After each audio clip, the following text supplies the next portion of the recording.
प्रिय विद्यार्थियों, आज मैं पुनः कवि सम्राट, साहित्य वाचस्पति आदि उपाधियों से विभूषित अयोध्या सिंह उपाध्याय द्वारा रचित पवन दूतिका पाठ के कुछ अवतरणों की व्याख्या बताने जा रही हूँ। वियोगिनी राधा पवन को दूती बनाकर भगवान श्री कृष्ण के पास भेजती हैं और उससे कहती हैं कि तुम मार्ग में पड़ने वाले विभिन्न प्रकार की प्राकृतिक सुख संवेदनाओं के प्रति आकृष्ट मत होना, किंतु यदि कोई दुखित या पीड़ित हो तो उसकी दुख और पीड़ा को अवश्य दूर करना। आगे देखें। कोई क्लांता कृषक ललना खेत में जो दिखावे, धीरे धीरे परस उसकी क्लांतियों को मिटाना। जाता कोई जलद यदि हो व्योम में तो उसे ला, छाया द्वारा सुखित करना तप्त भूतांगना को। व्याख्या पर ध्यान दें। राधा जी पवन से कहती हैं कि कोई क्लांता कृषक ललना, जब तुम जा रही हो तो मार्ग में यदि कोई क्लांता थकी हुई या परेशान, कृषक ललना कृषक स्त्री जो खेत में काम करती हुई अगर कोई थकी हुई स्त्री तुम्हें दिखाई दे तो धीरे धीरे परस उसकी क्लांतियों को मिटाना। तो धीरे धीरे परस अर्थात स्पर्श करके तुम उसकी थकान को जरूर दूर कर देना।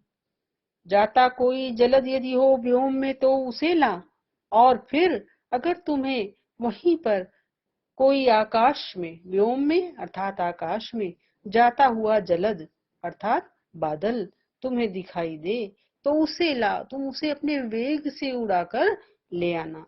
और छाया द्वारा सुखित करना तप्त भूतांगना को, और फिर उन बादलों के द्वारा उसकी छाया प्रदान करके उस दुखित और पीड़ित तप्त भूतांगना माने स्त्री को, जो गर्मी से तप्त हो और दुखित हो, थक गई हो, ऐसी उस स्त्री को उन बादलों के द्वारा छाया प्रदान करके उसको तुम सुख की अनुभूति करा देना।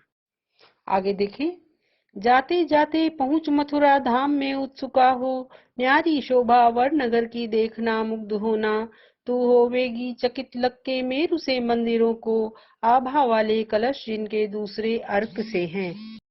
इस अवतरण में राधा जी पवन से कहती हैं कि इस प्रकार लोगों की पीड़ा का निवारण करते हुए तुम धीरे धीरे मथुरा नगरी तक पहुंच जाओगी, और फिर उससे वो मथुरा नगरी के उस अनुपम सौंदर्य का वर्णन करती हैं और कहती हैं कि जाते जाते पहुंच मथुरा धाम में उत्सुका हो। इस प्रकार से आगे बढ़ते हुए जब तुम मथुरा धाम में पहुंचोगी तो उत्सुक होकर के नारी शोभा वन नगर की देखना मुग्ध होना। कहती हैं कि फिर उस वर का थे श्रेष्ठ या सुंदर नगर की अनोखी शोभा को तुम देखना, तुम मुग्ध होना और उस पर तुम मोहित हो जाना, क्योंकि वो नगरी बहुत सुंदर है, उसकी शोभा निराली है, जिसको देखकर तुम मोहित हो जाओगी। तू होवेगी चकित लग के मेरु से मंदिरों को, क्या वहां का ऐसा सौंदर्य है जिसे देखकर वो मोहित होगी, चकित होगी। लख के मेरु से मंदिरों को, मंदिर का अर्थ है भवन, लख माने देखकर और मेरु माने सुमेरु पर्वत, वहां के ऊंचे ऊंचे सुमेरु पर्वत के समान भवनों को देखकर तुम आश्चर्यचकित हो जाओगी। आभा वाले कलश जिनके दूसरे अर्क से हैं। आभा वाले कलश कहते हैं महल के ऊपरी भाग को, गुंबद को, और वो गुंबद कैसे हैं, आभा वाले हैं, कांति से युक्त हैं, और उनकी कैसी कांति है, दूसरे अर्क से हैं। अर्क का अर्थ होता है सूर्य, वो दूसरे सूर्य के समान देदीप्यमान है। उन भवनों के जो ऊंचे कलश हैं वो कैसे हैं, दूसरे सूर्य के समान देदीप्यमान दिखाई देंगे। अगला अवतरण देखें। देखे पूजा समय मथुरा मंदिरों मध्य जाना, नाना वाद्यों मधुर स्वर की मुग्धता को बढ़ाना। किमवाले के रुचिर तरु के शब्दकारी फलों को, धीरे धीरे मधुर रव से मुग्ध हो बजाना। व्याख्या देखें। देखे पूजा समय मथुरा मंदिरों मध्य जाना। इस अवतरण में राधिका जी पवन को निर्देशित करती हुई कहती हैं कि तुम जब मथुरा धाम में पहुंचना तो वहां पर पूजा का समय देखकर, पूजा का समय प्रातः काल या सायंकाल, तो पूजा का समय देख करके तुम सर्वप्रथम मथुरा नगरी के मंदिरों के मध्य अवश्य पहुंच जाना। नाना वाद्यों मधुर स्वर की मुग्धता को बढ़ाना और उस मंदिरों में बजाए जाने वाले विभिन्न प्रकार के वाद्यों में मधुर स्वर की मुग्धता को बढ़ाना। पवन से कहती हैं कि जो उन मंदिरों में विभिन्न प्रकार के वाद्य गुंजित हो रहे हो, निनादित हो रहे हो, उन वाद्यों में प्रविष्ट होकर के तुम उनके मधुर स्वरों की मुग्धता को और अधिक बढ़ा देना। किंवा लेके रुचिर तरु के शब्दकारी फलों को धीरे धीरे मधुर रव से मुग्ध हो के बजाना। किंवा लेके रुचिर तरु के शब्दकारी फलों को, और फिर कुछ वृक्षों के फल ऐसे होते हैं जो पवन के वेग से हिलते हैं तो ध्वनि उत्पन्न करते हैं। इसलिए राधा जी कहती हैं कि किंवा लेके रुचिर, रुचिर करते सुंदर, तरु वृक्ष के, शब्दकारी फलों को, जो ऐसे वृक्षों के फल जो ध्वनि करने वाले हों उनको तुम ग्रहण करना और धीरे धीरे मधुर रव से मुग्ध हो के बजाना। और फिर तुम अपने वेग से धीरे धीरे मधुर ध्वनियों के द्वारा तुम उन फलों को भी गुंजित कर देना, उनको भी बजा देना। इसके पूर्व के अवतरणों में आपने जाना कि राधा जी पवन को दूतिका बनाकर कृष्ण के पास भेजती हैं और उससे कहती हैं कि तुम जाकर के उन्हें मेरी सारी दुख की व्यथा को बताओ। जाते जाते राधा जी पवन से श्री कृष्ण जी के रूप सौंदर्य का भी चित्रण करती हैं, जिससे वह उन्हें आसानी से पहचान सके। अतः राधा जी कहती हैं, तू देखेगी जलद तन को, जा वहीं तदगता हो, होंगे लोने नयन उनके ज्योति उत्कीर्णकारी, मुद्रा होगी वर वदन की मूर्ति सी सौम्यता की, सीधे साधे वचन उनके सिक्त होंगे सुधा से। व्याख्या पर ध्यान दें। राधा जी कहती है पवन से कि तू देखेगी जलद तन को। जब तुम मथुरा धाम में पहुंच जाओगी तो वहां पर जलद तन अर्थात बादल रूपी शरीर वाले, अर्थात श्याम वर्ण के शरीर वाले हमारे प्रिय को जब देखोगी तो जा वहीं तदगता हो, तो जाकर उसी स्थान पर तुम रुक जाना। होंगे लोने नयन उनके ज्योति उत्कीर्णकारी, और होंगे लोने नयन उनके, उनके नेत्र कैसे होंगे? अत्यंत सौंदर्य से युक्त होंगे। ज्योति उत्कीर्णकारी, और उनके नेत्रों से ज्योति बिखेर रही होगी, ज्योति प्रसारित हो रही होगी। मुद्रा होगी वरवदन की मूर्ति सी सौम्यता की, उनकी वरवदन सुंदर मुख की जो मुद्रा होगी वो मूर्ति जैसी सौम्यता को लिए हुए होगी। सीधे साधे वचन उनके सिक्त होंगे सुधा से, और उनकी वाणी अत्यंत सीधी साधी अमृत रस से परिपूर्ण होगी। आगे देखें।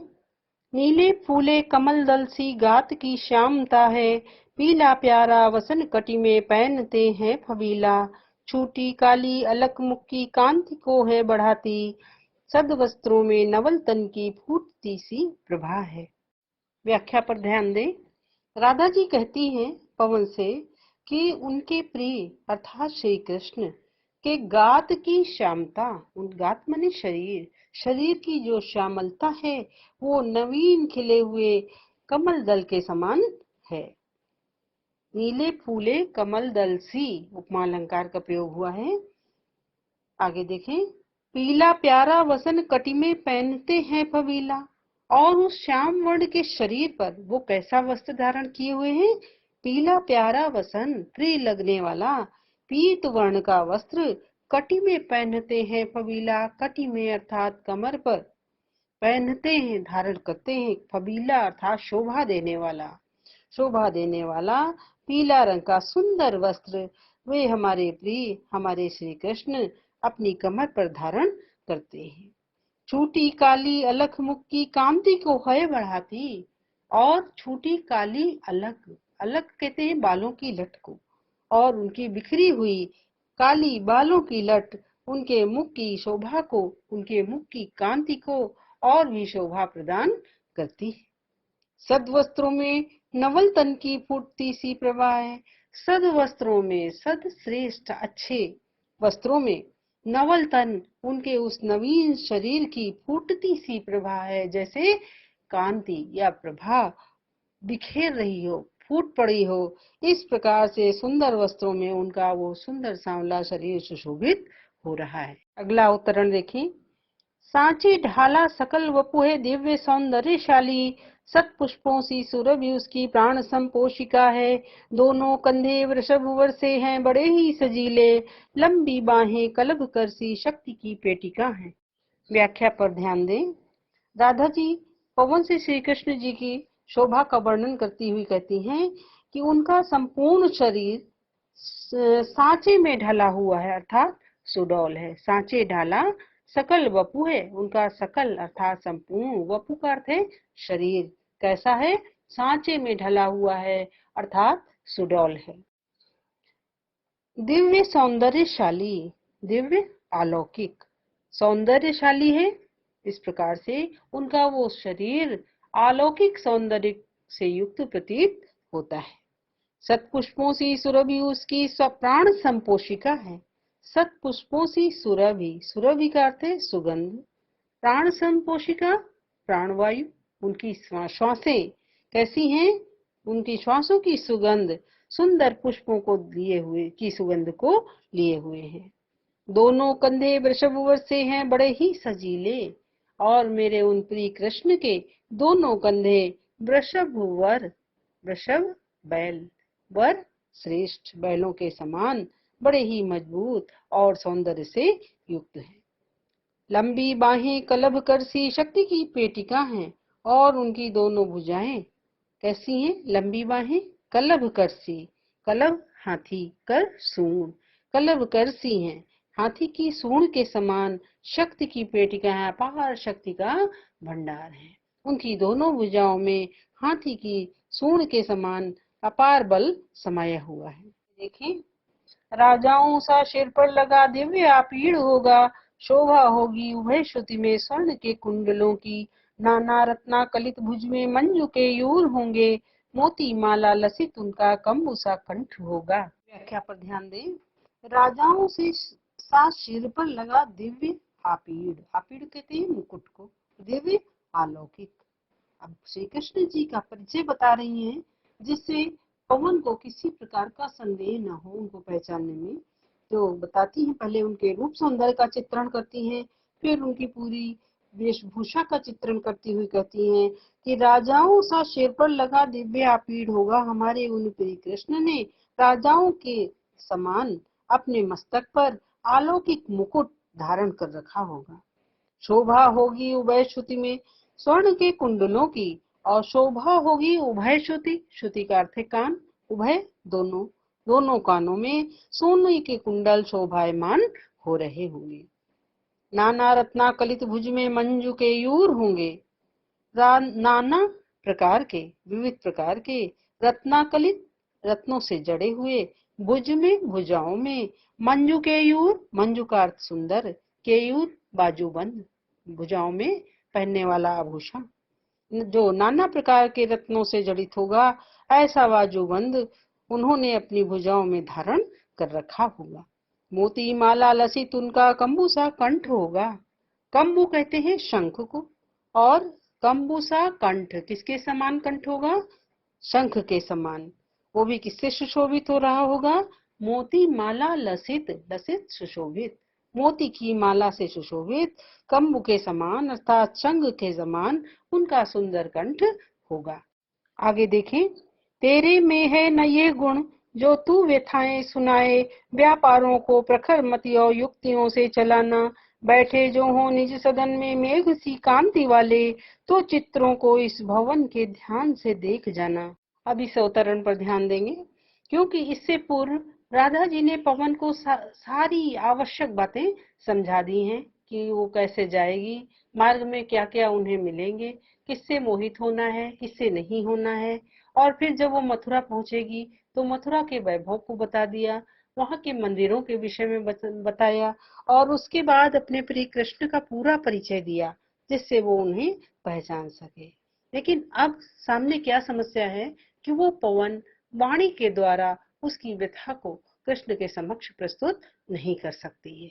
इसलिए उसको तरह तरह के उपाय बता रही हैं कि किस प्रकार से तुम मेरी इस व्यथा को मेरे प्रिय के समक्ष रखना। इस अवतरण में ध्यान देंगे, तेरे में है न ये गुण जो तू व्यथाएं सुनाए। राधा जी कहती है पवन से कि तुम सब कुछ तो जान चुकी हो, लेकिन तुम में वो गुण नहीं है। कि कौन सा गुण नहीं है? वाणी का गुण नहीं है, जो तुम शब्दों के माध्यम से मेरा वर्णन, मेरी व्यथा को मेरे प्रिय तक पहुंचा सको। व्यथा को बता दो, ऐसा तुझमें गुण नहीं है। व्यापारों को प्रखर मति और युक्तियों से चलाना, इसलिए तुम्हें कुछ ऐसे व्यापार करने होंगे, कुछ ऐसे हाव भाव करने होंगे, ऐसी जो है युक्तियों, प्रखर युक्तियों के द्वारा तुमको जो है ऐसे जो है हाव भाव करने होंगे, ऐसे क्रिया व्यापार करने होंगे जिससे तुम उनके माध्यम से मेरे प्रिय को मेरा संदेश दे सको। बैठे जो हों निज सदन में मेघ सी कांति वाले, तो चित्रों को इस भवन के ध्यान से देख जाना। अब क्या उपाय बताती हैं राधा जी कि बैठे जो हों निज सदन में मेघ सी कांति वाले, मेघ सी कांति वाले, जिनकी कांति कैसी है? मेघ के समान है, काले बादलों के समान है। ऐसे मेरे प्रिय कृष्ण यदि अपने सदन में बैठे हुए हों, सदन का अर्थ अपने गृह में बैठे हुए हों, तो चित्रों को इस भवन के ध्यान से देख जाना। तो हे पवन, पहले तुम उस भवन में लगे हुए समस्त चित्रों को ध्यान से देखना।